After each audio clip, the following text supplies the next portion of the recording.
Well, preseason is going to preseason, which means we have 10 plus big ranking changes that we have made after the first slate of preseason games and the practices leading up to them, Ty. And we have to start with Jeremiyah Love, who dominated touches in his first preseason game, but got rolled up on, confirmed a high ankle sprain, and all of a sudden now his status for week 1 is up in the air. What are you doing with Jeremiyah Love in your rankings? Where's he out on your draft board now? Well, so I had already kind of dropped him a bit in my rankings just before week 1 of preseason, just because of all the talk about, hey, Jeremiyah Love is such a rookie. I don't trust this coaching staff one bit when it comes to actually giving Jeremiyah Love what should be his and everyone else the rest. So to me, this high ankle sprain doesn't really change the ranking necessarily for me. All that it really does is just change the outlook of, hey, he probably still will play week 1. May just be a slower start than usual. So I've already kind of, like I said, I've already kind of distanced myself a bit from consensus when it comes to Jeremiyah Love. You can see running back 16 for me. He's going to be going somewhere in the second round. I wouldn't be surprised with the injury. He kind of slips into the middle of the third, maybe even back into the third if people really want to get that extreme with it. I guess I don't mind it, but at the same time, it's going to be a common theme for some of the guys that we're going to be talking about today, where I'm like, we should remind ourselves that this offense may not be one that we really want to be that invested in just because of the growing pains that they're going to go through. So I think Jeremiyah Love will be fine. I'm not going to change a whole lot, but at the same time, you know, you do kind of have to take into account, well, what if he actually doesn't play week 1 then?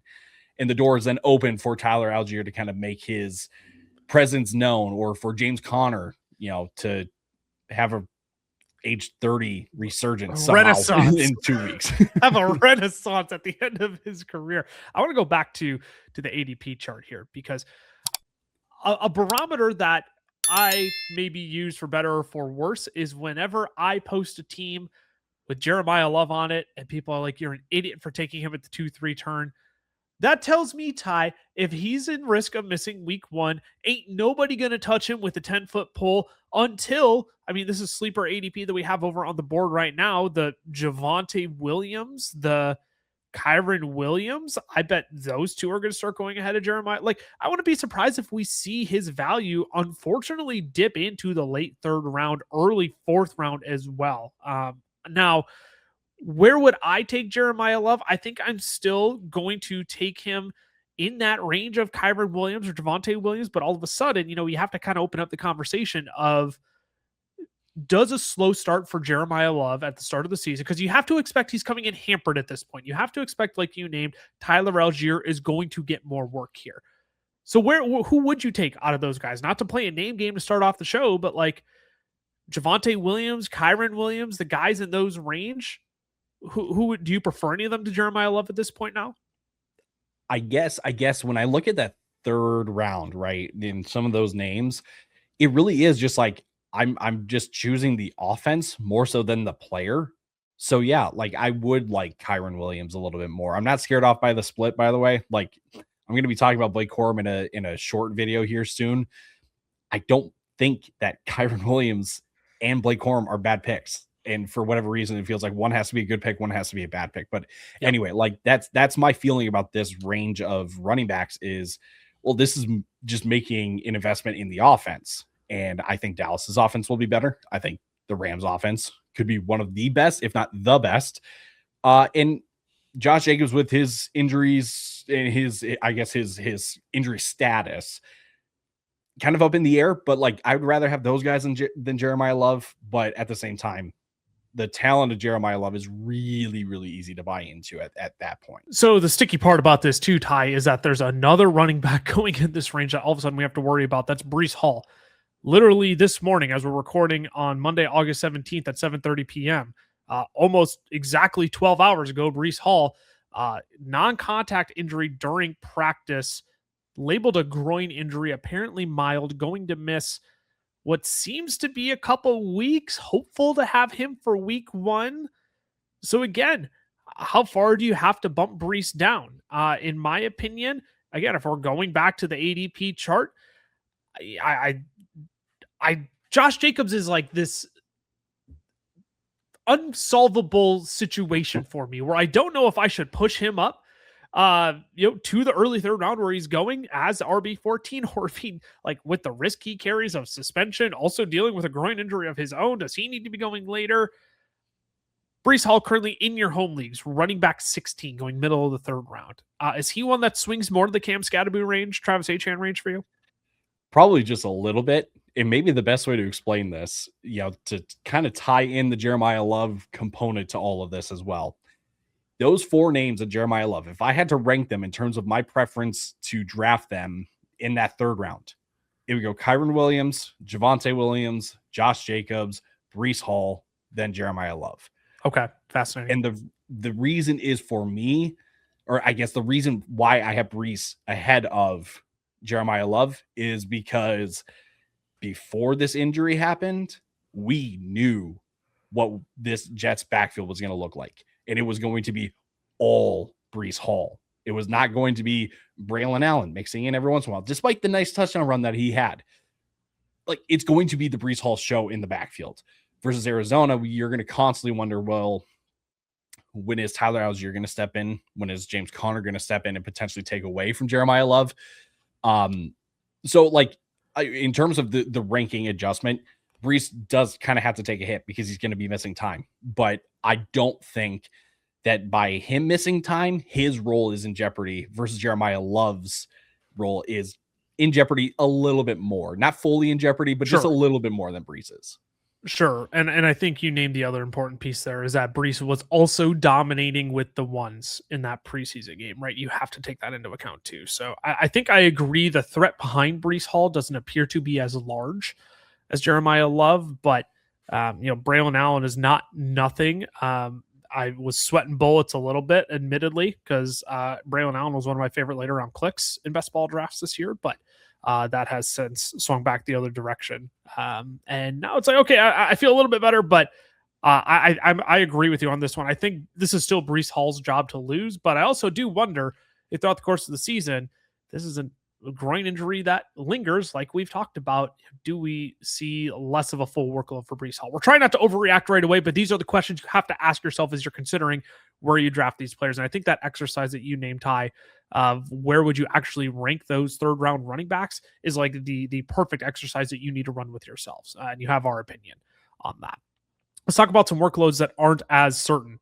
Tony Pollard and Tyjae Spears in their first preseason game. Tony Pollard got 9 snaps and 5 opportunities. Tyjae Spears 13 snaps with 4 opportunities. Do you think this is going to be a committee under Brian Daboll? He's been a bit notorious for wanting to do that, but yet we saw last year when Scadaboo took over, he was the guy. So I don't want to just like slap a label committee on Brian Daboll, but I would also say this isn't out of character for him. Yeah, I'm torn on it too, but it wouldn't surprise me if it's like a 60-40, 65-35 type of split where it's like they have defined roles in this backfield. So to me, like, Tony Pollard is still going to be, the Titans running back that you want. But ultimately where I keep coming back to is like, I didn't really care about this Titans backfield in the first place. I didn't either. And this split kind of pushes me further away from them. And I didn't think I could be further away from this backfield as I already am. So I think like the split isn't too surprising. I think I want to see another week of the backfield usage or I should say utilization. Because I think you could also make the argument like Tony Pollard being the vet, just getting some action, and then Tyjae Spears kind of taking over the rest. So give me another week, but at the same time, this is the Titans offense. So is this really something that we really want to like invest in and like really dig into? To me, not really. That's where I land too. I made a video earlier this off season over on our shorts page, Fantasy Football Fellas Shorts on YouTube. Well, Fantasy Football Fellas on TikTok as well.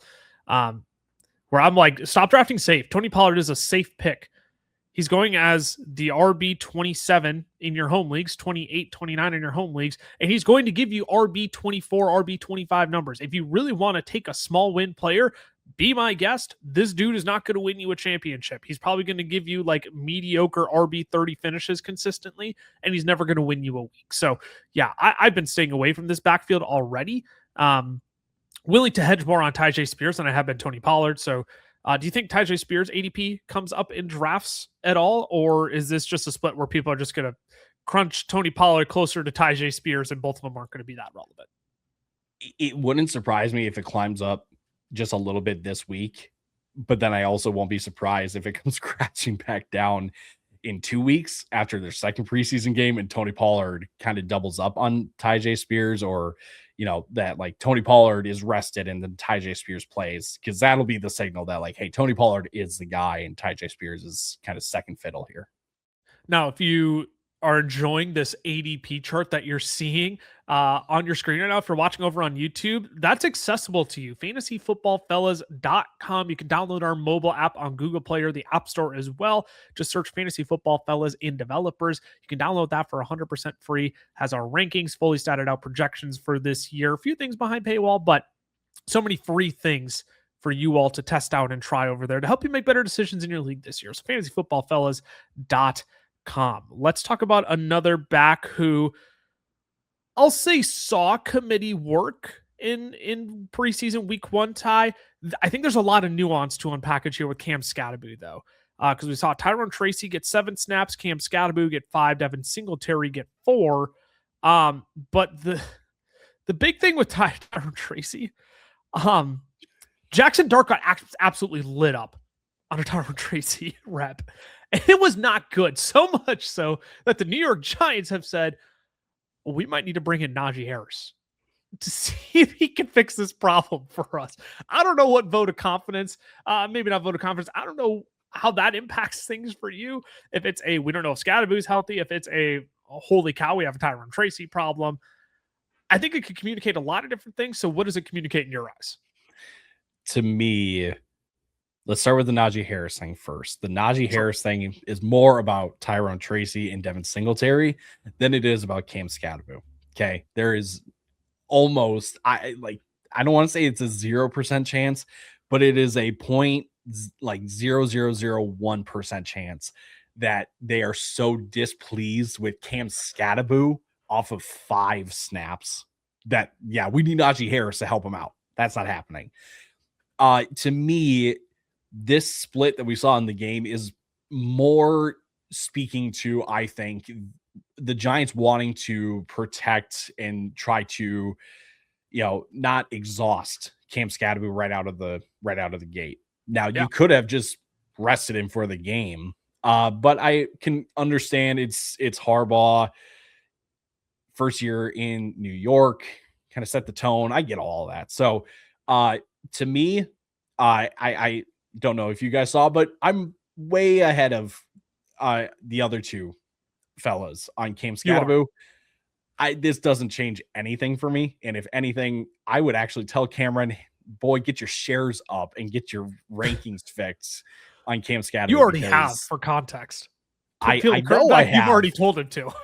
And all that he does is just send me a screenshot. It's Matt Nagy and it's Greg Roman. I'm like, dude, like, I'm gonna trust the run game more than the passing game here, because that's what the coaching staff will at least know to do better. So all that to say, I'm not worried about Skattebo in the slightest, no matter if they bring in Najee Harris or by the distribution of snaps. Like, this is Cam Skattebo's backfield, and it's time to get in on it now before again he gets to like 100% health and 100% speed, and then we're gonna go, oh, why did we miss out on that? That was an easy one. So I want to bring up something that I saw Adam Levitan of ETR talk about on Twitter, and it's that he had this idea of, like, I never understood why the Giants running back room was quote unquote the least of their concerns this offseason. And I agree with that statement, because when you obviously Cam Skattebo, if he's going to run the way he does, if he's going to be doing backflips while recovering from fibula injury, you better get some better help behind him other than Tyrone Tracy and Devin Singletary. Not that those guys are slouches, but like it wouldn't hurt to have some extra insurance at the running back position here. So while I agree with you, this is less about Cam Scatterbu and more about Tyrone Tracy and Devin Singletary behind him. I think I also don't want to say, Cam Scatterbu, not impacted at all. Like, I think his ADP is still fine, RB 18, RB 19, which is exactly where I have him at. I think this could be a move to not only keep Jackson Dart up on his feet and healthy and not getting lit up again, but this could also be about exactly what you said of keeping Cam Scatterbu fresh very early on in the season as he continues recovering. We don't need him to keep going out on the field and say, I don't think about the injury. I just go out there and I play football, which is like great. But at the same time, I kind of like you to be somewhat concerned about your health in a preseason game, right? So all of that to say, I think it's hedging both ways, right? It's hedging on, holy cow, our backups might not be as good as we think they are, which kind of makes Tyrone Tracy a do not draft for me at this point. Not that I was excited to draft him as is. But I also think that prevents me from like wanting to be as in on Cam Scatterbu as you are, because I was coming around that corner and saying, you know what? I'm actually drafting a lot of Cam Scatterbu ahead of Travis Etienne, kind of in that Javonte Williams range. I was willing to consider it, but now I'm like, I think I'm set at like the RB 20 range here, even though I know Cam Scatterbu has more upside than that. I'll just give it another week. Just give it another week, and then you'll be like, oh, I should have known that. Again, and I want to make sure we don't overreact to all this preseason news, but at the same time, we have to sit and evaluate all the moves that are happening and say, what does this mean as we near closer and closer to fantasy football drafts, which is all we're trying to do today. Take the bits and extra pieces of context. It's a day by day, week by week game that we're playing here. And all we're doing is consuming the information, spitting out, our thoughts, opinions, interpretations of everything. Let's flip it over to the wide receiver position, Ty. How about DJ Moore? Actually looked pretty good in his first preseason action with the Bills. And pretty good might be an understatement, right? 3 for 51. He ripped off a big 32-yard reception. And I think the thing that I want to talk about, and this is a very small, it's probably an insignificant thing, and I don't want to put too much weight into it. But do you think Chicago Bear DJ Moore would have stared down an offender and given him the come hit me? Do you think Chicago Bear DJ Moore would have done that? Like, small thing. Probably nothing. But one of those things where I'm like, all right, do we got a new fire back in DJ Moore here? Should I be drafting him higher than the wide receiver 27? That's where I have him ranked. You have him ranked as the wide receiver 22. So tell me, like, I'm not telling you to break down the go ahead, come hit me kind of a thing. And he took a hit all right. And picked up an ankle injury, at the end of the game. He's going to be fine. But I'll kick it to you on that note. What are you doing with DJ Moore? Did this game instill any more confidence in you? Kind of. First, I just want to say, if anyone's gonna make a full-on like stance and like kind of take a stance on DJ Moore based on the contact thing, please don't. That is the Allen Robinson like clip of 2026. Okay, that is the thing that might get people in trouble. Okay. Second thing, that 32-yard catch, sweet. Busted coverage. Okay, so we need to. It was a gimme. It was a gimme. I mean, he picked up 26 yards of the 32 yards on the ground because he was wide open. Here's my thing with DJ Moore.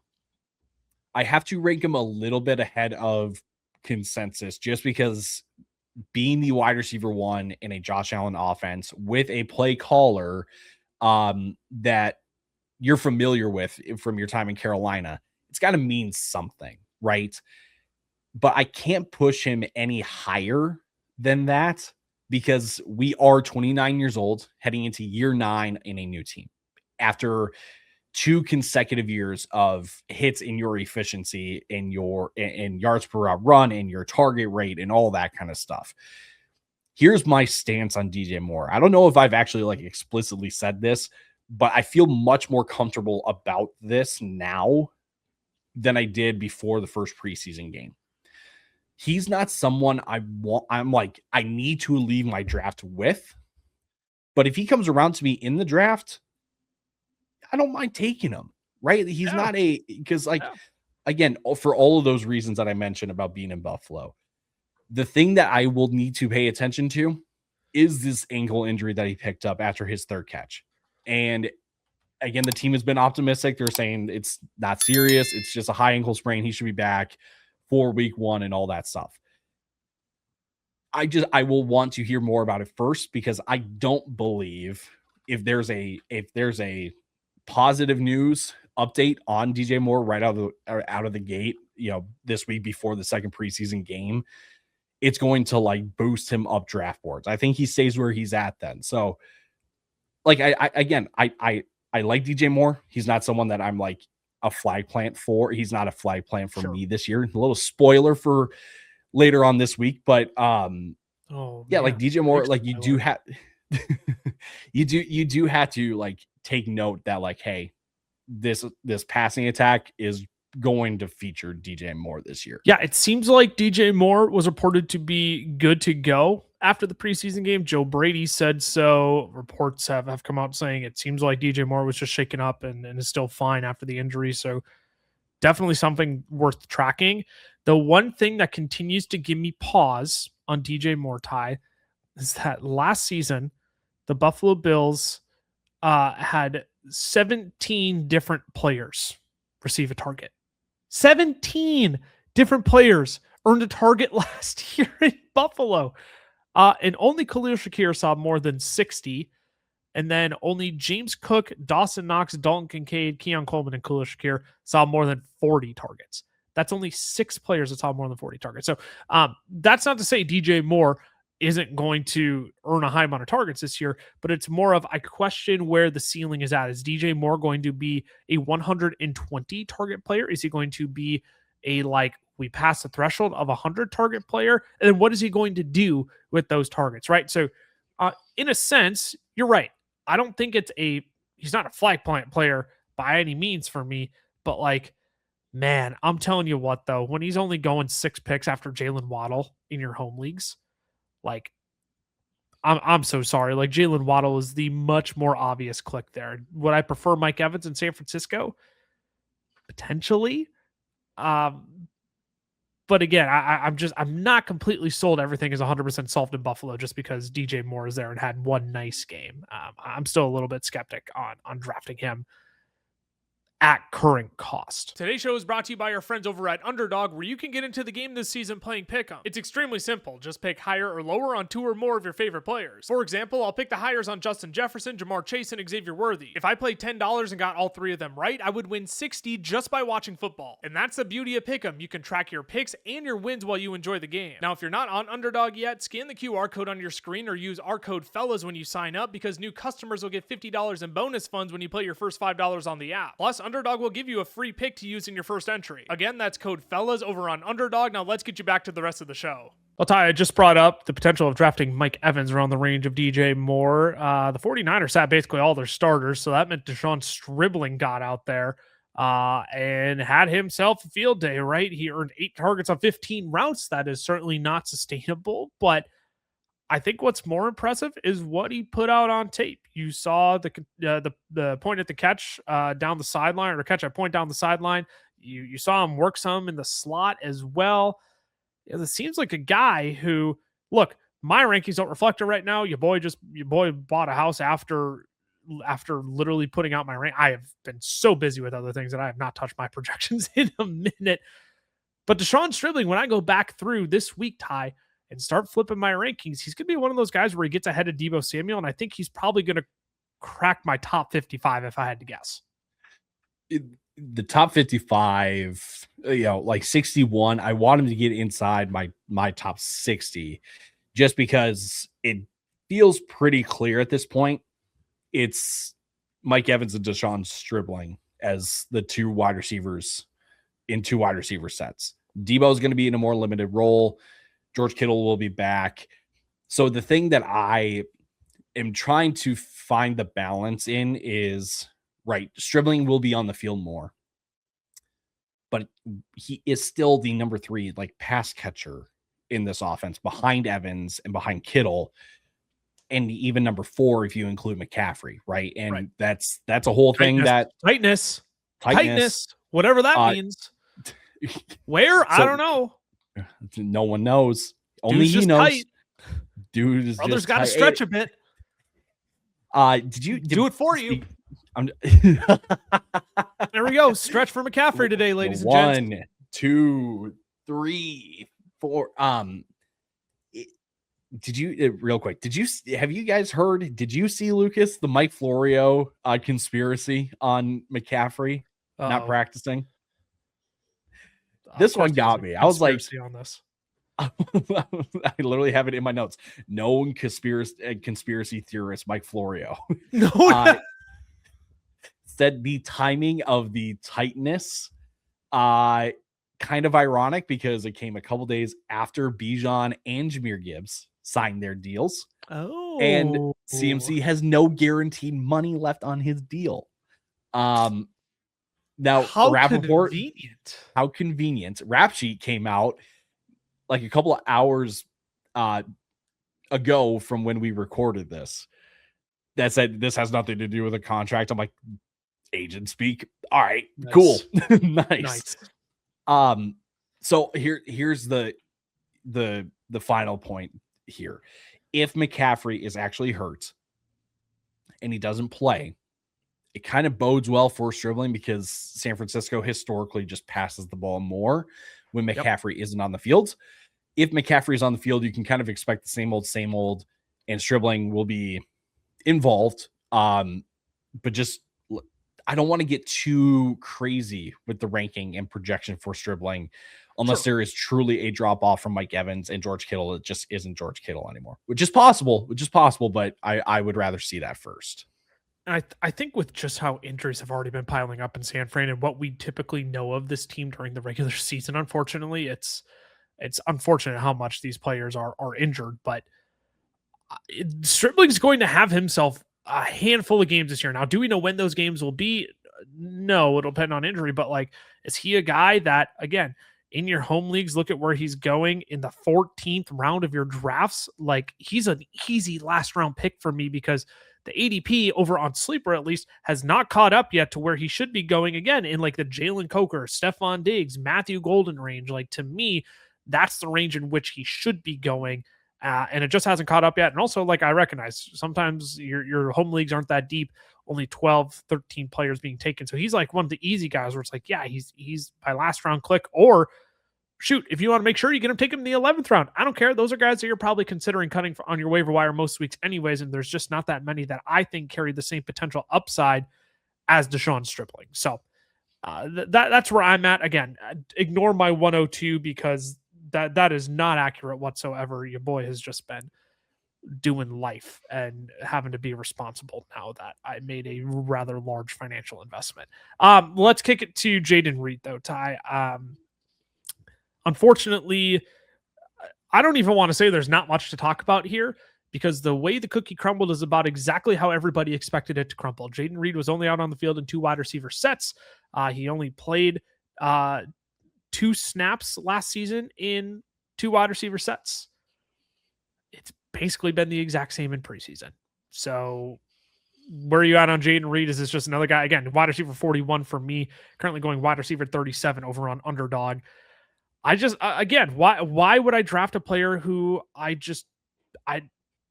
we're capped. The upside is severely capped. We're getting a small win player at best. And those kind of people just don't win you leagues. I've kind of maintained this thought that, hey, if Jayden Reed should be going where he goes in drafts, then Matthew Golden should be going closer to him, or Jayden Reed should be going closer to Matthew Golden, just because Jayden Reed is only on the field in these 3 wide receiver sets that historically Green Bay just does not run a lot of. Last year, they were bottom 10 in 3 wide receiver set usage. Now, I would say that the moves this year, as in like letting Romeo Doubs go and all that stuff, would lead you and trading Dontavian Wicks. I can't forget about Dontavian Wicks. No, can't forget about Cameron's goat.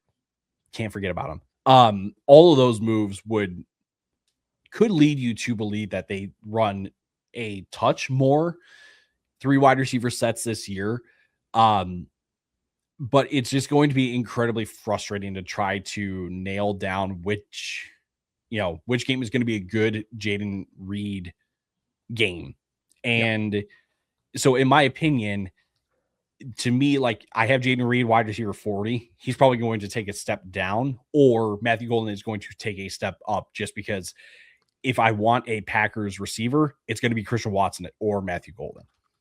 Yeah, Christian Watson. I mean, we've talked about it this offseason. Christian Watson is a player you and I both won in drafts 100%. And I think I want to go back to that ADP point that you made of it's not even so much an anti-Jayden Reed thing for me. I think it's that Matthew Golden needs to be pulled up more. Instead of being drafted wide receiver 53, which is about where I have him ranked.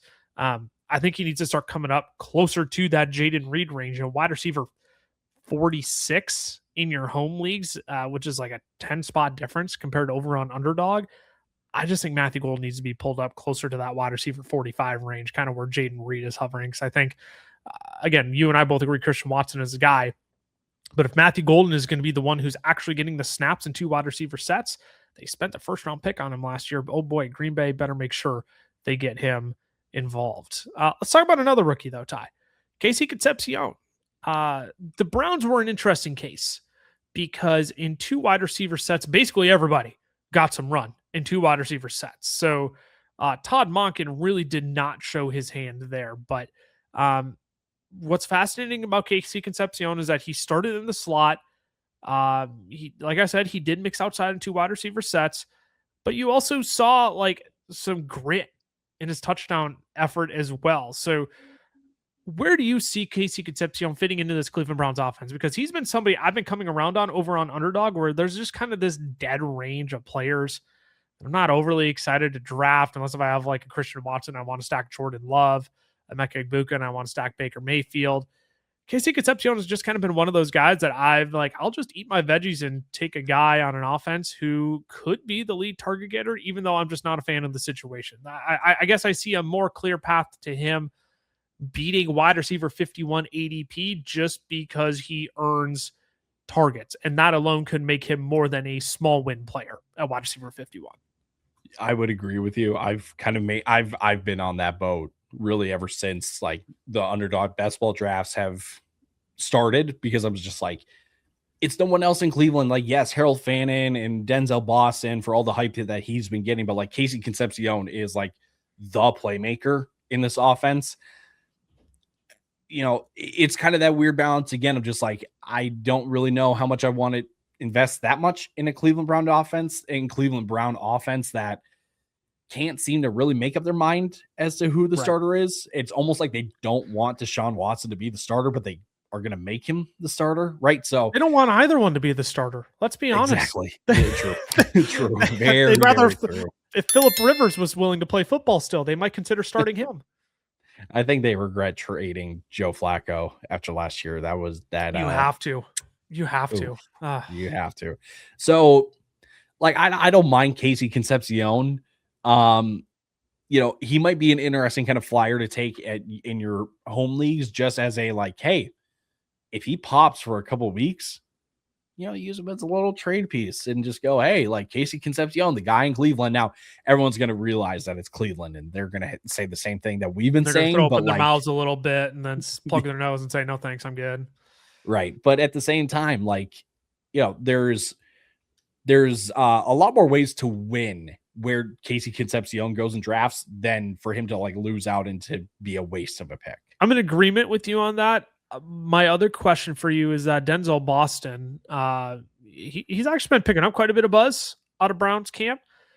What do you think this alignment ends up being to start the season? Do you think Casey Concepcion is going to be working in the 2 wide receiver sets? Obviously, he's going to play in the slot. I think he's going to be the primary guy they throw in the slot when he's out on when they're in 3 wide receiver sets. But how do you see the alignment playing out here? Because like, I think Todd Monken didn't reveal anything, but at the same time, I also like part of me wonders if he's still trying to figure it out all at the same time of what my grouping is going to be.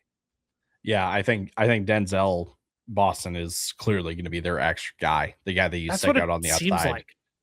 And the thing is, normal, like I'm not throwing any shade. I'm not bad mouthing Matt Harmon in any way, but at any time you say that a receiver is gonna play the X, it gets instantly like negative connotation that he's a Sacrificial X. Right. Denzel Boston is not going to be the sacrificial X, right? So I think in two wide receivers, stop it. He might be. Well, he might be, but I think he is more an likely X than receiver. not, I think. So like on the scale of like true X receiver to like sacrificial X is like Xavier Legette over in Carolina. You know what I'm saying? Okay. But like true I'm X worried receiver, we're closer to that than we are like Cortland Sutton, if you want to go the high end of that. I would just say we're right down the middle because okay. So all right. Like for me, if I want a Browns receiver, give me Casey Concepcion, because I think Boston on the X on the outside in two receiver sets, Concepcion is the Z, right off the line on the outside, gets kicked into the slot. And I just I feel like Concepcion is going to be on the field at all times, because again, like they need something to get the offense going, and Casey Concepcion can be that for them. He's gonna need to be the thing getting it going for him, because I think we're runneth out of time on Jareth Judy, unfortunately.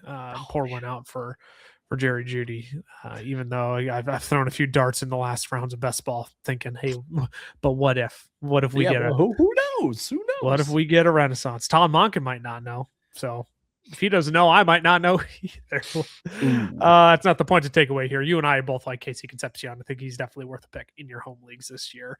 Isaiah Likely, move on to the tight end position here. Steamed up draft boards. I've been on this since the early offseason. There's no reason he should have been going as a tight end 15. It's a guy in an offense who's going to be the number 2 option. If people are going to be skittish on Malik Neighbors, this is the guy you want. And yet, even while Malik Neighbors has been steamed back up to the 2-3 turn tie, like Isaiah Likely has been following in suit here. But he played 6 of 16 snaps on the first drive for the Giants. All of them were pass plays, as Hayda Winks pointed out. Hand wasn't in the dirt once for Isaiah Likely. He played fewer snaps with Jackson Dart than the following players: Darius Slayton, Darnell Mooney, Malachi Fields, Calvin Austin.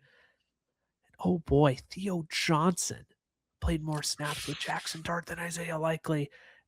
And I don't know if this is one of those things where we're going to play him last because he's a starter. We just want to make sure he gets his reps in. But how are you reading that? Because all of a sudden I'm like, I've already kind of been like, hey, I'm good. I was good with Isaiah Likely at tight end 15 when I can get him there. Oh man, okay, now that he's tight end 12, we really got to put our chips on the table, which I've been willing to do. But is this a reason to bring him back down closer to that tight end 15 than tight end 10? I think so. Again, don't want to overreact too strongly here, but these are the things you have to ask yourself after what coaches are revealing to us in week 1 of preseason. Yeah. And the reason why I say yes is just because I've quietly been the skeptic one over the Isaiah Likely kind of price tag. Like, just because I see a wider range of outcomes, like I completely understand the upside case that you painted for Isaiah Likely of just like, who else, right? But the downside is just that I just don't think Isaiah Likely is really like the tight end that a John Harbaugh offense needs, if that makes sense. So based on the usage in this first preseason game and the snap shares and all that stuff, you need Isaiah Likely to be the tight end 1, the guy that doesn't leave the field like at all, right? He wasn't that in Baltimore because obviously Mark Andrews was there. But if he's not going to be that player here in New York, when it's just Theo Johnson next to him in terms of the competition, it's essentially it's concerning that a non-full-time player is going to be ranked inside the top 12 at his position at draft time. So, it could definitely change, right? Next week, he's more consistently on the field as the guy, then it's another thing to reconsider. But like, if it's going to continue to be this rotation of sorts through this tight end room, we're probably just looking at another like Dalton Kincaid or Hunter Henry type of tight end where it's like, yeah, you might get some really good spike weeks, but you're also going to get some really, really bad weeks that you're just like, man, I can't rely on him, but I kind of have to keep playing him because I'm like, if he hits 1 week, it's going to be great. But you're going to get sick of trying to play in the guessing game as to like, is this a good Isaiah Likely week or is it not a good Isaiah Likely week? Yeah, I'm worried we're gonna have more of that from Isaiah Likely this year, and I'm not retracting. I'm still optimistic for Isaiah Likely. I don't want to pretend like throwing to Darius Slayton and Darnell Mooney and Malachi Fields are great second options. I think Isaiah Likely is just the better player to all of them. He's the better talent to all of them. But man, if he's only going to be out there on passing downs, this is like worse Dalton Kincaid, right? Like, and what has Dalton Kincaid been giving you for fantasy? He's been giving you pretty much exactly what you painted, Ty. Is he going to have a good game this week? It's a good matchup. He should. Dawson Knox caught both the touchdowns this week. And I'm not saying that's going to be Theo Johnson is his Dawson Knox, but that's the same reason why nobody wants to draft Dalton Kincaid is because, oh boy, it's not that he's not getting the snaps. It's not that he's not even getting the targets per out run. Those are both insanely high. The problem is he's just not out on the field because he's not putting his hand in the dirt, which is what gets you snaps, right? So, yeah, I'm worried we're looking at a less shiny Dalton Kincaid, which can give you the tight end 12, sure, but is it league winning upside tight end 12? That I think I'm starting to lose a bit of the shine on here as the preseason progresses. Speaking of tight ends that are losing their shine, the player I'm putting up on the screen is not a tight end. I want to talk about Keaton Mitchell, but I want to talk about the Chargers offensive weapons in particular, because you have both Amarian Hampton and Keaton Mitchell not play in this game, Ty. So it was Kamani Vidal who got majority of the run. But also maybe the bigger thing, both David Njoku and Charlie Kolar did not play. And it was Oronde Gadsden who actually played in this game. And I don't want to read too much into that, but what that also tells me is like, oh man, people have been drafting in your home leagues Oronde Gadsden. Oh boy. Clearly people have not been up to date on Sleeper, because it's still that still reads tight end 11, does it not? That does. That does. Boy. So we got to get that fixed, people. And maybe that sense has changed, but this ADP chart is updated every week, every handful of days over on our site, fantasyfootballfellas.com. So what are you making out of this? Let's start with Oronde Gadsden first. Something or nothing? Something. Well, how do I say this? It's nothing to me. Okay. Sure. It's nothing to you. Sure. Nothing to me. But it's something to everyone else. Just because, I don't know, when you sign David Njoku, who has made several Pro Bowls, and then you bring in Charlie Kolar, who is the blocking tight end, notorious Mike McDaniel. Yeah, that's true. That's what he did in Atlanta with Kyle Pitts. Yeah. Baltimore. Sorry. Yeah, I was going to say. Yeah. No, wrong team. I don't know. I just didn't think that Oronde Gadsden was going to exactly be the greatest fit for what this Chargers offense was going to want to do. And sure enough, my biases were confirmed with at least the first week of preseason usage. So nothing to me, something to everyone else. Gadsden is virtually undraftable to me. He always was. Again, I'm going to keep victory lapping this. He was virtually undraftable for me in the first place. Can he, have the odd, like, oh, wow, they went through, goal line package and look at Oronde Gadsden slip out the back and we throw behind the yeah, for sure he can. But there's absolutely nothing that you can bank on with Gadsden at this point. On the last chance, or on the off chance this is the last time we ever talk about Oronde Gadsden, can we just pour one out quick? Yeah, pour one out. I feel like I do a sad one. It was full business out here last season, but yeah, I'm with you. I think it's concerning for Oronde Gadsden. Over on Underdog, currently drafted as a tight end 20, and that's dropping. As Very quick, very quick. I want to go back to Keaton Mitchell though. Something or nothing that Keaton Mitchell didn't play. I guess something too, but this really isn't like that surprising to me in the sense that like I think a lot of people view it as a negative for Amari and Hampton, and I'm just like, that doesn't necessarily have to be. No, it's not that at all. Like Keaton Mitchell can definitely have some kind of role.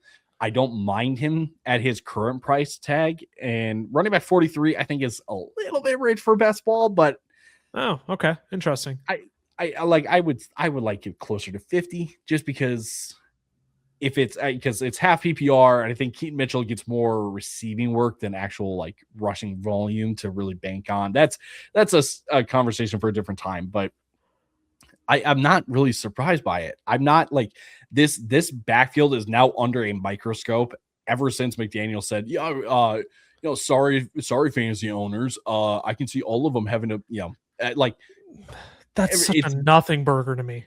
It's a nothing burger. Exactly. And I'm like I said, this backfield is now under a microscope. Every little move is going to just get analyzed to bits.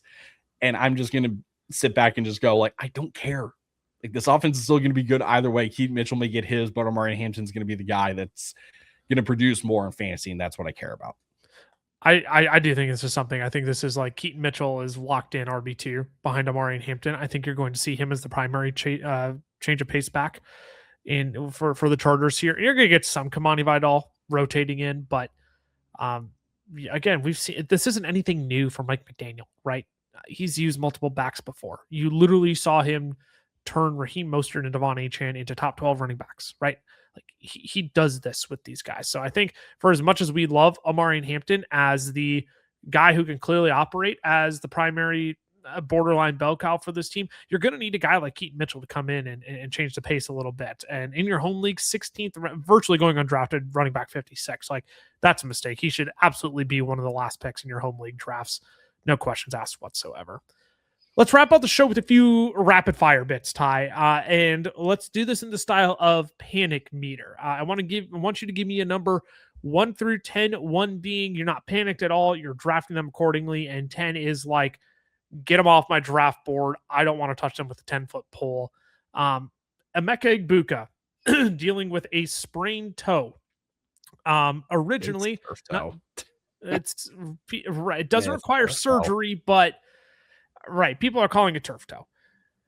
Now, this wasn't that big of a deal to me until Todd Bowles came out and said today on if the toe injury could impact Emeka Egbuka's week 1 availability. And he said, quote unquote, not sure at this time. Brother, I get you want to keep things maybe a little bit hidden, but like that puts me at about a 4.5, 5. Where I was sitting at like a 2.5, 3 before. Of hey, you know what? They'll hold him out for a week or two. They'll keep him healthy to the start of the season. Maybe he has a little bit of a slower start, but based on that comment, all of a sudden I'm like, he was steamed up boards to wide receiver 16. Now all of a sudden I'm sitting here and I'm like, does he need to be drafted closer to Tet and Garrett Wilson? That's where I'm at. I'm at a 4.5 to 5. Yeah, I'm at a 4 at this point. Thankfully, we still got a little bit of ways to go until the start of the season, so I don't think that it's time to panic just yet. But for those of you listening that maybe have your draft the night that you're hearing this, or within the next week, or whatever it is, all that I think it changes is essentially who I'm looking to draft after Emeka Egbuka. Like he's not in a void necessarily. Sure. But I'm more so going to target guys, that I know what I'm getting with them rather than, again, trying to shoot for the moon and try to take, upside bets and stuff like that. Like you just have to essentially, since you're taking on more risk, you need to balance it out with some maybe I don't want to say with some floor or safety guys, because again, you don't play scared. You go compete and try to win it all. But like it just changes who you should be targeting after Egbuka in third and fourth round of your drafts. We'll keep it moving. Rapid fire, close it out here. Jonathan Brooks, not an injury that we're worried about here. It's his running mate, Chuba Hubbard, which is labeled week to week with a hamstring injury. This is going to continue just shooting Jonathan Brooks up boards. He's already been going after some of these lower ceiling kind of players that we talked about of Tony Pollard, of Jalen Warren, right? This is going to shoot him much closer to the RB25, in my opinion. In terms of Chuba Hubbard specifically, I already wasn't too excited to draft him. So similar to your take of earlier, I'm not. This doesn't change much for me. But in terms of Chuba and his role for this season, I'm sitting at like a 7 probably, because I'm just that much of a believer in Jonathan Brooks. I'm kind of like a 5 to a 6, so I'll say 5.5.